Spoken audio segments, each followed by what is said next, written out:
আমরা মহা সৌভাগ্যবান এক জাতি তার অবস্থানের কারণে। সেই জাতির দুঃখ কেন থাকবে আমি বুঝতে পারি না। এটা আমাদের কপালের দোষ নাকি আমাদের চরিত্রের দোষ না আমাদের চিন্তার দোষ? যদি হয়ে থাকে সেগুলোর থেকে আমরা মুক্ত হই। আমরা তো তড়িৎ গতিতে এগিয়ে যেতে চাই। এটা একটা মহাশক্তিধর অর্থনীতি তৈরি হবে।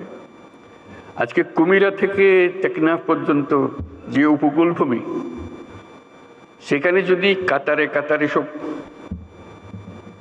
নৌবন্দর স্থাপন হয়, মাতার বাড়ির গভীর সমুদ্র বন্দর পর্যন্ত যদি আমরা দুনিয়ার সব জাহাজকে আশ্রয় দিতে পারি, তাদের কাজ করার জন্য সুযোগ সুবিধা দিতে পারি,